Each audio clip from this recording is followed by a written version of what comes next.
بسم اللہ الرحمن الرحیم نحمدہ ونصلی ونسلم علی رسولہ الکریم اما بعد۔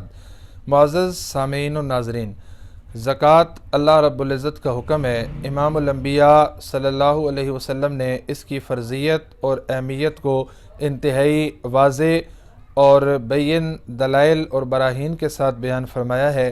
زکوٰۃ اسلامی تعلیمات کا، احکامات کا ایک انتہائی اہم ترین جز ہے، لہٰذا زکوٰۃ ہم نے نکالنی ہے اور ادا کرنی ہے، اور اللہ اور اس کے رسول صلی اللہ علیہ وسلم کے سمجھائے، سکھائے اور بتائے ہوئے طریقے کے مطابق ادا کرنی ہے۔ آپ دیکھیں، زکوٰۃ نکالنے کا سب سے آسان اور بہترین طریقہ کار یہ ہے کہ انسان جس دن صاحب نصاب ہوتا ہے اس دن کی تاریخ اپنے پاس نوٹ کر لے۔ عورتوں کے لیے، خواتین کے لیے یہ معاملہ ذرا مزید آسان اور سہل ہوتا ہے۔ عموماً عورت صاحب نصاب اس دن ہوتی ہے، اس وقت ہوتی ہے جب اس کی شادی ہوتی ہے، نکاح ہوتا ہے، تو نکاح نامے پر عموماً نکاح کی تاریخ یقیناً درج ہوتی ہے، پتہ ہوتا ہے کہ نکاح کس دن ہوا ہے، کس تاریخ کو ہوا ہے، تو اس تاریخ کی اسلامی تاریخ، اسلامی سال کے اسلامی مہینے کے مطابق اسلامی تاریخ نوٹ کی جا سکتی ہے۔ اگر نہیں تو طریقہ کار موجود ہے، اس انگریزی تاریخ کے مطابق اس دن کی اسلامی تاریخ کو لوٹا کے دیکھا جا سکتا ہے، پھر وہ اسلامی تاریخ انسان اپنے پاس ڈائری میں نوٹ کر لے، اپنی یادداشتوں میں اسے نوٹ کر لیں، یہ صاحب نصاب ہونے کی تاریخ ہے۔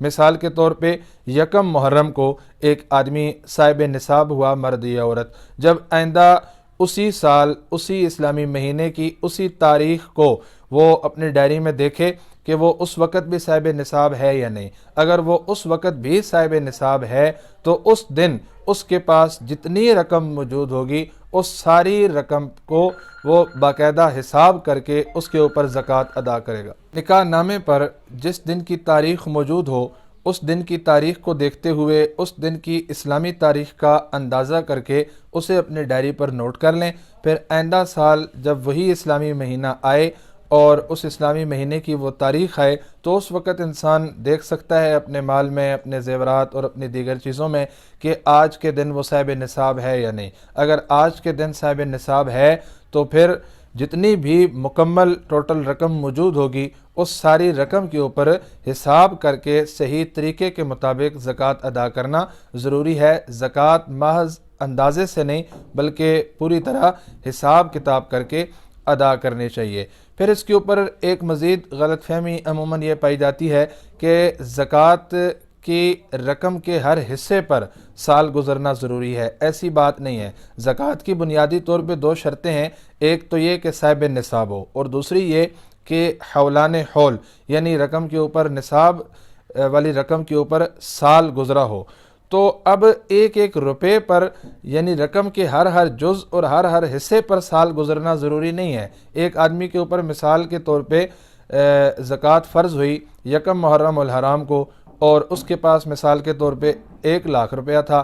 اب جب آئندہ سال 1 محرم الحرام آئی تو اس دن 1 محرم الحرام کو اس کا سال پورا ہو گیا، اب اس نے زکوٰۃ ادا کرنی ہے، یہ اس کی زکوٰۃ کی ادائیگی کی تاریخ ہے، اور اس دن اس کے پاس 2 لاکھ روپیہ ہے، تو اب 2 لاکھ روپے کے اوپر زکوٰۃ واجب ہوگی۔ 2 لاکھ روپے کے اوپر یہ زکوٰۃ ادا کرے گا، اگرچہ اس کے پاس 50,000 یا لاکھ روپیہ 1 دن یا 2 دن پہلے ہی کیوں نہ آیا ہو۔ تو لہٰذا معلوم یہ ہوا کہ ایک روپے پر یا ایک درہم پر یا ایک دینار پر سال گزرنا ضروری نہیں ہے، مجموعی طور پہ صاحب نصاب ہونا ضروری ہے۔ اور صاحب نصاب ایک انسان 1 محرم کو بھی صاحب نصاب ہے، دوبارہ پھر جب 1 محرم آیا وہ صاحب نصاب ہے تو اس کے اوپر زکوٰۃ فرض ہے۔ درمیان سال اگرچہ کچھ رقم نصاب سے کم ہی کیوں نہ ہو گئی ہو، اس سے بھی کوئی فرق نہیں پڑتا۔ پھر یہ بھی ایک چیز دیکھنے کی ہوتی ہے کہ زکوٰۃ واجب کب ہوتی ہے، زکوٰۃ فرض کب ہوتی ہے، انسان صاحب نصاب کب ہوتا ہے۔ تو اگر ایک انسان کے پاس صرف سونا ہے تو اس کا نصاب 7.5 تولے سونا ہے، 7.5 تولے سونا ہوگا تو وہ صاحب نصاب ہے، وگرنہ وہ صاحب نصاب نہیں ہے۔ ہمارے ہاں یہ سمجھا جاتا ہے کہ اگر سونا ہے، ایک انسان کے پاس پیسے بھی ہیں، مزید رقم بھی ہے، تو وہ جو ہے جب تک 7.5 تولے سونا نہیں ہوگا تو اس وقت تک زکوٰۃ نہیں ہے. ایسی بات نہیں ہے. یہ مسئلہ اس صورت میں ہے جب انسان کے پاس صرف سونا ہے، تو پھر جب وہ 7.5 تولے تک پہنچے گا تو اس کے اوپر زکوٰۃ ہوگی، وگرنہ زکوٰۃ نہیں ہوگی. لیکن اگر ایک آدمی کے پاس سونا بھی ہے، چاندی بھی ہے، نقدی بھی ہے، مال تجارت بھی ہے، یا ان چاروں چیزوں میں سے تھوڑی تھوڑی چیزیں موجود ہیں، یا ایک آدمی کے پاس ان چاروں میں سے 3 چیزیں یا 2 چیزیں تھوڑی تھوڑی مقدار میں موجود ہیں. عموماً ایسا ہوتا ہے ہم میں سے ہر ایک کے پاس کچھ سونا موجود ہوتا ہے اور کچھ نقدی موجود ہوتی ہے. اکثر خواتین کے پاس، بہنوں کے پاس صرف سونا ہوتا ہے اور ساتھ کچھ تھوڑی بہت نقدی موجود ہوتی ہے. 2 تولے 3 تولے سونا ہوا یا 1 تولے سونا ہو گیا اور ساتھ کچھ نہ کچھ نقدی ہر وقت موجود رہتی ہے. تو اس صورت میں پھر اس کا زکوٰۃ کی ادائیگی کا طریقہ یہ ہوگا کہ اگر چاروں چیزوں میں سے کچھ ہر چیز موجود ہے تھوڑی تھوڑی مقدار میں، یا نقدی اور سونا تھوڑی تھوڑی مقدار میں دونوں موجود ہیں، تو پھر ان کی مجموعی مالیت کو دیکھا جائے گا. اگر ان کی مجموعی مالیت اور ان کی مجموعی قیمت وہ 52.5 تولے چاندی تک پہنچتی ہے تو یہ انسان صاحب نصاب بنتا ہے. پھر وہ 7.5 تولے سونے کا اعتبار نہیں کیا جائے گا. اور ظاہر سی بات ہے اگر کسی کے پاس 1 تولے سونا ہے اور کچھ نہ کچھ بھی نقدی ساتھ مل جاتی ہے تو یقیناً 52.5 تولے چاندی سے کہیں زیادہ بن جاتا ہے اور وہ انسان صاحب نصاب بن جاتا ہے اور اس کے اوپر زکوٰۃ کی ادائیگی ضروری ہے. پھر اس کے ساتھ ساتھ عموماً دوست یہ پوچھتے ہیں کہ کسی کو قرض دیا ہوا ہے، مثال کے طور پہ ایک آدمی صاحب نصاب تو ہے، اس کے پاس رقم بھی موجود ہے، لیکن اس نے کسی کو 2 لاکھ روپیہ 3 لاکھ روپیہ دیا ہوا ہے. اب جب وہ زکوٰۃ کا حساب کرنے لگے تو اسے حساب کیسے کرنا ہے؟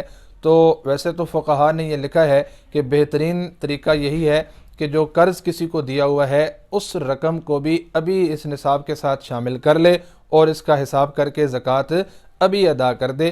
شرعی مسئلہ اس میں یہ ہے، یہ احتیاط کا تقاضا ہے جو میں نے عرض کیا، وگرنہ شرعی مسئلہ یہ ہے کہ جب تک آپ کو قرض کی رقم وصول نہیں ہو جاتی اس وقت تک اس پر زکوٰۃ واجب نہیں ہوتی. جب آپ کو قرض کی رقم وصول ہو جائے گی تو پھر اس پر زکوٰۃ ادا کر دینا واجب ہے. مثال کے طور پہ آپ نے 1 لاکھ روپیہ کسی کو قرض دیا ہے اور 3 سال بعد، 4 سال بعد، 5 سال بعد جب وہ آپ کو واپس کرتا ہے رقم، تو پھر 5 سال جو پیچھے گزرے ہیں ان 5 سالوں کی زکوٰۃ ادا کرنا ضروری ہے. اس لیے بہتر ہے کہ آپ جب بھی حساب کریں تو آپ باقی نصاب کے ساتھ ساتھ اس رقم کی بھی زکوٰۃ ادا کر دیں تاکہ اکٹھی بیک وقت زکوٰۃ ادا کرتے ہوئے مشقت کا سامنا نہ ہو. رمضان المبارک کے حوالے سے، روزے کے حوالے سے، زکوٰۃ کے حوالے سے مختلف عنوانات پہ، موضوعات پہ ہم کوشش کر رہے ہیں کہ اسلامی معلومات آپ تک پہنچائیں.